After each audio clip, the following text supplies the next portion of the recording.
नाही, हे 867 आमचे सगळे आरटीओचे अधिकारी या ठिकाणी आज आले होते राज्यातील विविध कानाकोपऱ्यातून. आणि प्रामुख्यानं त्यांचं असं म्हणणं होतं की 2023 साली ज्या काही ऑनलाईन पद्धतीने बदल्या आमच्या डिपार्टमेंटच्या माध्यमातून केल्या गेल्या त्याच्यामध्ये फार मोठ्या प्रमाणात आमच्या सगळ्या कर्मचारी आणि अधिकाऱ्यांची तारांबळ उडाली.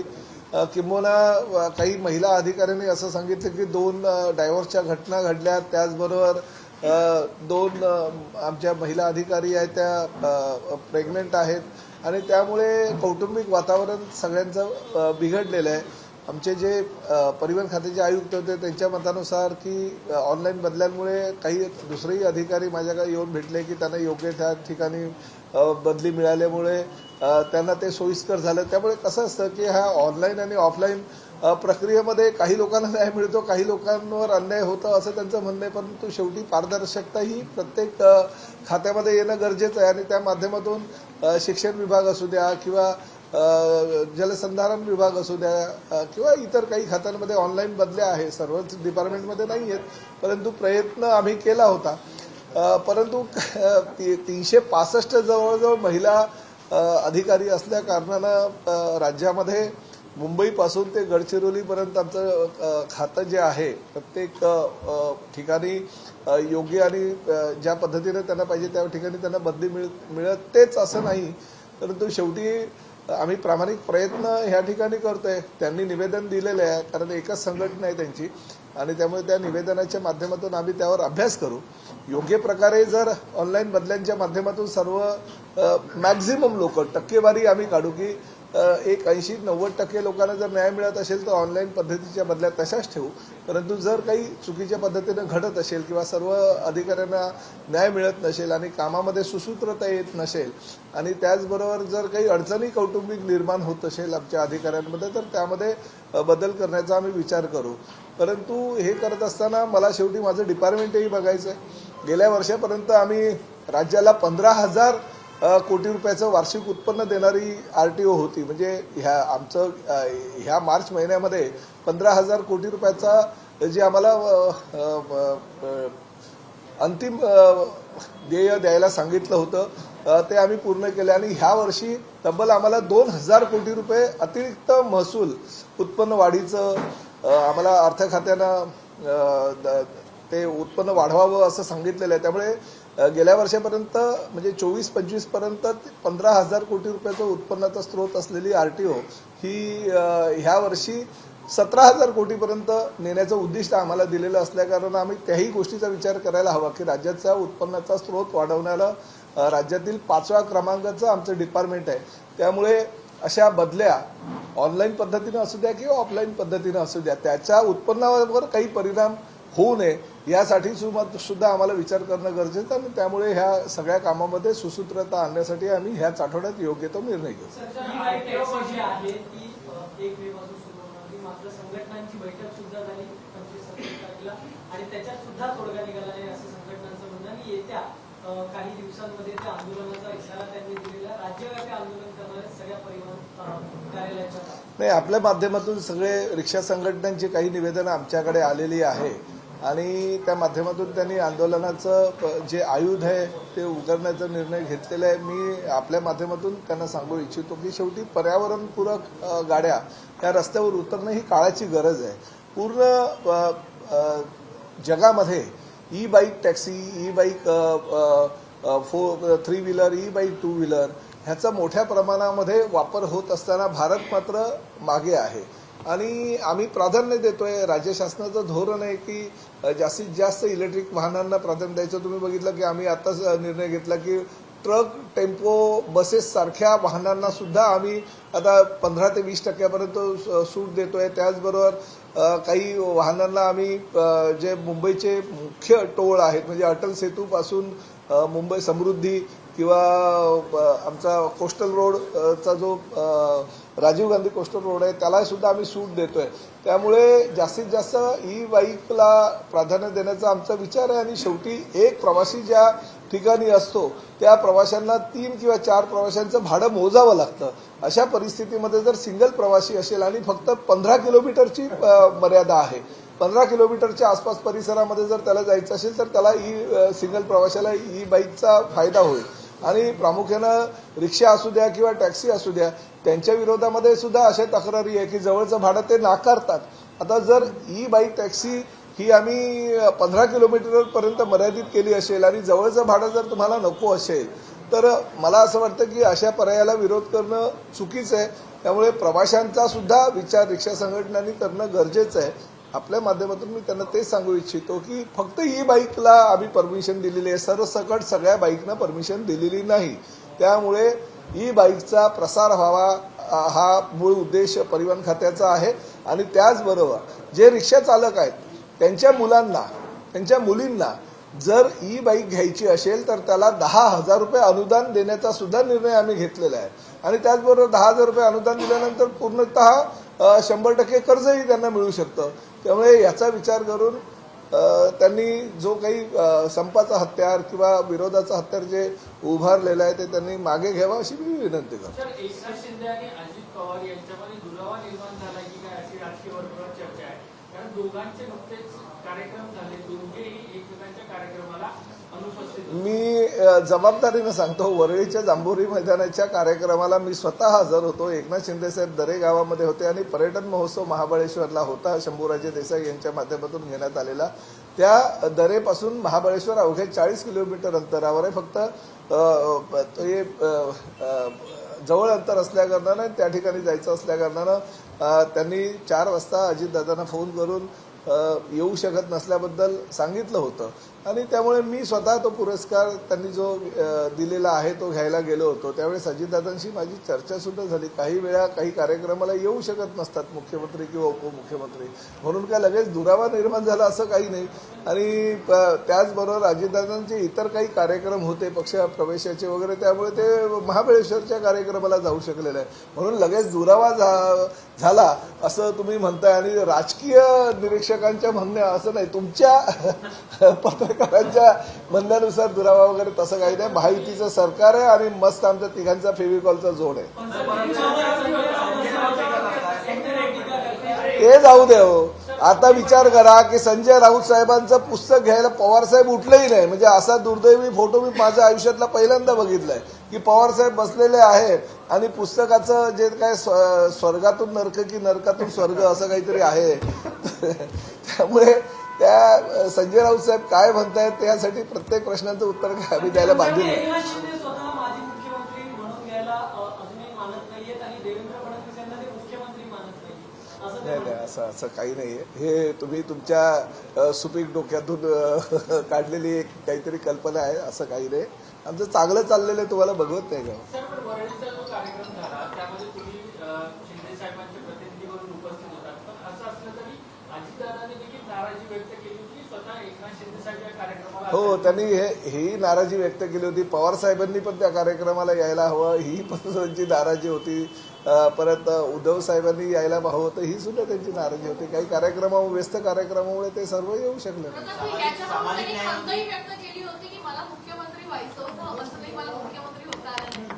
ठीक आहे ना. आता प्रत्येक राजकीय पक्षाच्या नेत्यांच्या महत्वाकांक्षा असतात आणि राज्यातील सगळ्यात महत्वाचं आणि मोठं पद म्हणजे मुख्यमंत्री आहे.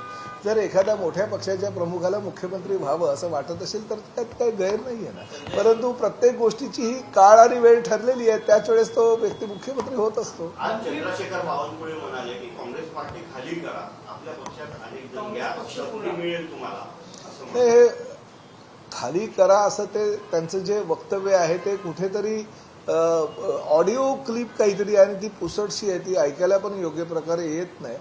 म्हणजे आता सगळ्या पक्षामध्ये काँग्रेस असू द्या किंवा उभाटाचे काही जे पक्ष आहेत किंवा शेकाप आहे हे हळूहळू खाली होतच चाललेले आहेत. पण एकूण जर बघितलं तर सगळे शिवसेनेचे अनेक मंत्री जे आहेत ते सरकारच्याच काही निर्णयावर नाराज असलेले बघायला मिळतात. जसं आपण ऑनलाईन ऑफलाईन बंदी संदर्भात एक खंत व्यक्त केली, आपल्याकडे अधिकाऱ्यांनी खंत व्यक्त केली. त्या व्यतिरिक्त सामाजिक न्यायाचा निधी लाडक्या बहिणींना वळवला म्हणून शिरसाट यांनी खंत व्यक्त केली.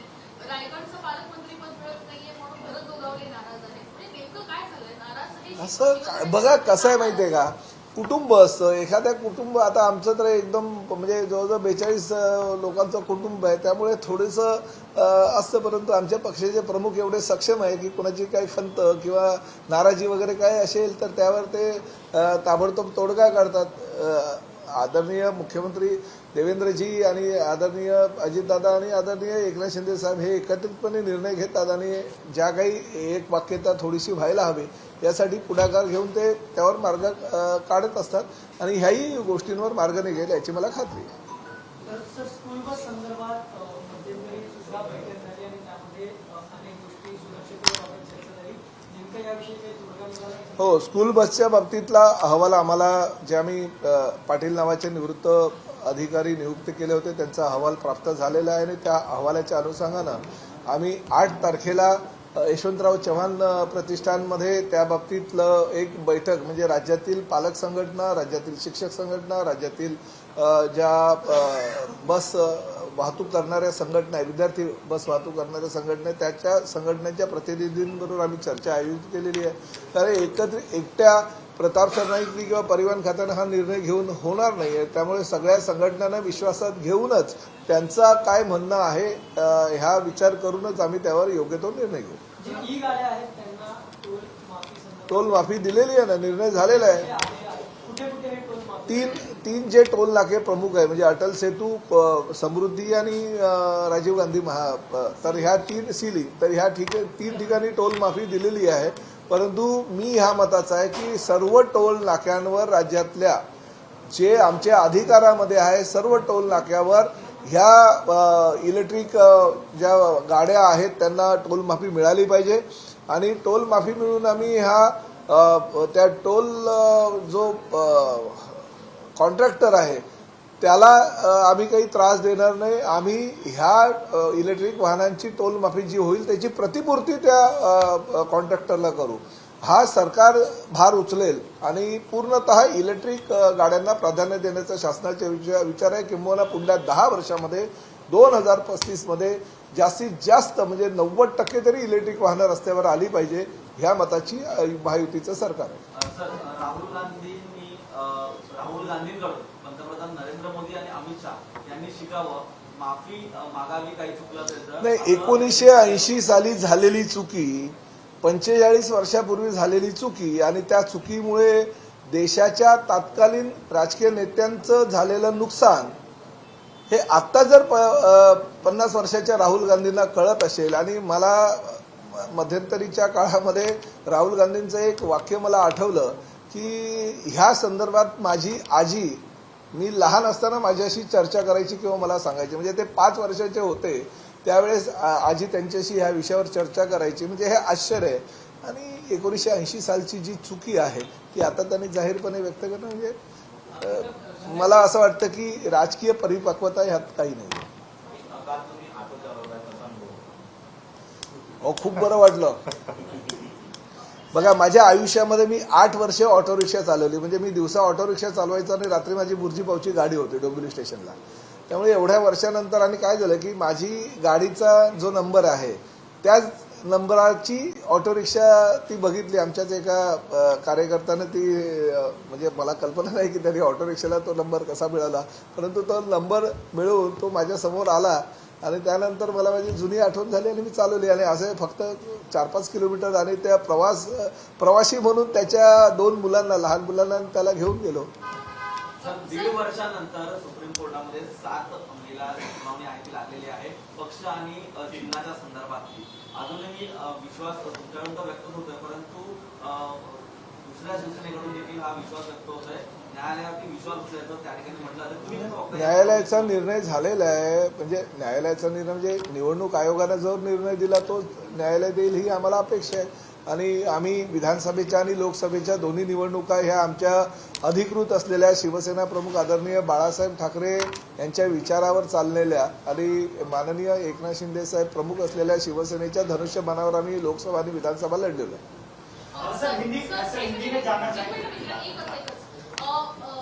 सर, एकूण जर बघितलं तर आपण एसटी स्टँड आणि एसटी डेपोला आपण व्हिजिट करणार आहात, स्पेनला देखील जाणार आहे. पण स्वारगेट नंतर तुम्हाला काही वेगळे बदल त्यात जाणवलेला? कारण काही एसटी स्टँड असे देखील आहेत की त्या ठिकाणी मोठ्या प्रमाणात जुन्या गाड्या तशाच पडून आहेत, नाही, जुन्या गाड्या ज्या आहेत ते पूर्ण आम्ही स्क्रॅबिंगचं धोरण केलेलं आहे. किंबहुना पुढल्या महिन्यामध्ये ज्या काही आमच्याकडे जुन्या गाड्या आणि काही आमच्या बस स्टँडवर बस डेपोमध्ये ज्या गाड्या ठेवल्या जायच्या त्याचं सगळं आम्ही स्क्रॅपमध्ये त्या सगळ्या गाड्या देतोय.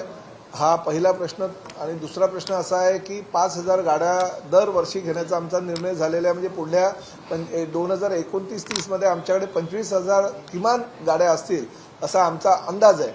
आणि स्वारगेटच्या घटनेनंतर आम्ही आता ज्या नवीन गाड्या येतात म्हणजे आता 3,000 गाड्यांचं टेंडर सुद्धा आम्ही काढलेलं आहे. त्यामध्ये पॅनिक बटन, त्याचबरोबर CCTV, त्याचबरोबर GPS यंत्रणा, ह्या 3 गोष्टी तर आम्ही 100% बसूनच गाड्या त्या म्हणजे अशोक लेलँड किंवा टाटा किंवा आयशर किंवा ह्या मोठ्या मोठ्या ज्या प्रोडक्शन करणाऱ्या कंपन्या आहेत त्यांना बंधनच घातलेलं आहे की त्या सगळ्या जी CCTV वगैरे यंत्रणा आहे त्यासह आम्हाला त्या गाड्या विकत घ्यायच्या. किंबहुना त्या पुढे जाऊन काही बसेसमध्ये आगी लागल्याच्या घटना सुद्धा आहेत. तर आम्ही तोही विचार करतोय की स्प्रिंकलर नवीन टेक्नॉलॉजी आलेली आहे, त्या फॉग निघतो त्या स्प्रिंकलर्स मधनं आणि काही टेक्नॉलॉजीमध्ये पाणी निघतं आणि ते पाण्याची जी टाकी आहे ती खाली लावली जाते.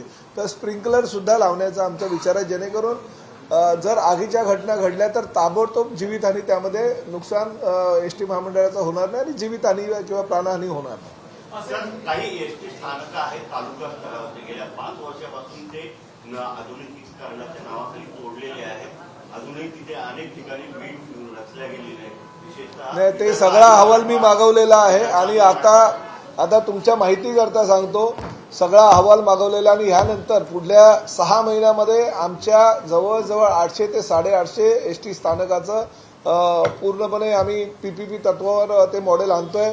अजून तुम्हाला गुड न्यूज देतोय की जवळजवळ 72 डेपोची निविदा आम्ही प्रसिद्ध केलेली आहे आणि पुढील महिन्यामध्ये म्हणजे चालू झालेली आहे ती निविदाची प्रक्रिया.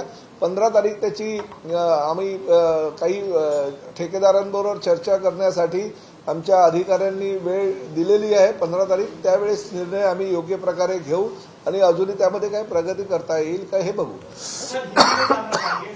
सरकार में काफी रिस्क है, कहीं ना कहीं एकनाथ शिंदे जी हुए या फिर अजीत पवार हुए, उनकी जो इच्छा है मुख्यमंत्री बनने की उसकी वजह से काफी मतभेद हो रहे हैं और सरकार में कौन किसको कब निकलेगा ये कोई बता नहीं सकता. इस तरह की भाषा संजय राउत ने आज सामना नहीं शुरू. देखिए, संजय राउत क्या बोलते हैं, क्या कहते हैं, वो आज जो बोलते हैं वो कल भूल जाते हैं. आप अगर उनको सवाल आज पूछेंगे तो कल की बातें वो दोहरा देते हैं. तो संजय राउत के हर बयान पे हम जवाब ही देना चाहिए ऐसे कुछ नहीं है. उनके दिल में जलन होती है. जिस तरह से हम विकास कर रहे हैं, जिस तरह से महायुति सरकार राज्य में काम कर रही है, जिस तरह से हमारे मुख्यमंत्री श्री देवेंद्र जी फडणवीस, उप मुख्यमंत्री श्री एकनाथ जी शिंदे, हमारे उप मुख्यमंत्री जी अजीत दादा पवार, ये करीबन 18-18, 20-20 घंटा काम कर रहे हैं. अजीत दादा तो सुबह 6, 6:30 बजे जाके पुणे के फ्लाईओवर का उद्घाटन करते हैं, 7 बजे से बैठक चालू करते हैं. एकनाथ शिंदे जी रात को 2-2, 3-3 बजे तक अपने बंगले में बैठ के, अपने कार्यालय में बैठ के लोगों के सवाल जो है वो पूरे करते हैं. राज्य का कौन से भी पार्टी का कौन सा भी कार्यक्रम है, हर कार्यक्रम में मुख्यमंत्री देवेंद्र फडणवीस पहुंच जाते हैं और 100 डेज का उन्होंने जो प्रोग्राम दिया वो प्रोग्राम के आधार पर देश भर के मुख्यमंत्री वो प्रोग्राम इनके हमारे महाराष्ट्र सरकार के पास से ले रहे. तो ये बहुत ही अच्छी तरह से काम करने वाली हमारी सरकार है और महायुति की जो जोड़ है वो भक्कम है, फौलादी ताकत उसमें है और उस ताकत को देखते हुए कुछ न कुछ बयान करने की संजय राउत की जो दिन की दिनचर्या रहती है उसके ऊपर हम कुछ जवाब नहीं देते. ब्लू स्टार को लेके जो ऑपरेशन हुआ था उसको लेके राहुल गांधी ने माफी मांगी है. उसी पे रिएक्ट करते हुए राउत ने कहा है कि एक अपना प्रधानमंत्री और होम मिनिस्टर सीखना चाहिए राहुल गांधी. देखिए, 1980 में जो घटना घड़ी और जिस घटना की वजह से देश में अराजकता निर्माण हो गई थी, बहुत सारे हमारे नेताओं का बलिदान भी उस घटना के माध्यम से हुआ था. उस घटना के आधार पर 45 साल के बाद में 50 साल के राहुल गांधी अगर कुछ अपना बयान देते तो हंसेंगे नहीं तो क्या. क्योंकि ये भी उन्होंने कहा था कि जब भी मैं छोटा था तभी मेरी दादी मुझसे बात करती थी और चर्चा करती थी राजनीति पे. ये भी उनका बयान कुछ महीनों पहले आया था. तो ऐसे बयानों पे अगर आज चर्चा होगी तो गलत है। 45 साल के बाद में आपको ये सुझा के उस ब्लू स्टार ऑपरेशन जो था वो गलत हो गया था, तो उस वक्त के जो निर्णय उस वक्त के नेताओं ने लिया वो सब नेता लोग गलत थे। उसमें से आज भी कुछ नेता तो आज भी जिंदा है। तो ऐसी परिस्थिति में अपने ही नेताओं के बारे में गलत बोलना क्या सही है क्या उचित है मुझे पता नहीं है, मगर ये तो छोटे बच्चे जैसा बयान है, तो उस बयान को हम ज्यादा कीमत नहीं देते हैं। माफी मांगा है क्या? ये पॉलिटिकल स्टंट है आपको लगभग 40 साल की कांग्रेस में माफी मांगा। देखिए अभी ऐसा अगर देखेंगे तो 1980 के घटना से लेके बहुत सारी घटनाएं कांग्रेस के कार्यकाल में हुई है। किस किस चीज की माफी मांगोगे आप? माफी मांगते मांगते थक जाओगे। माफी ये जो वर्ड है ये भी कम हो जाएगा आपके लिए, इतनी माफिया कांग्रेस को मांगनी पड़ेगी।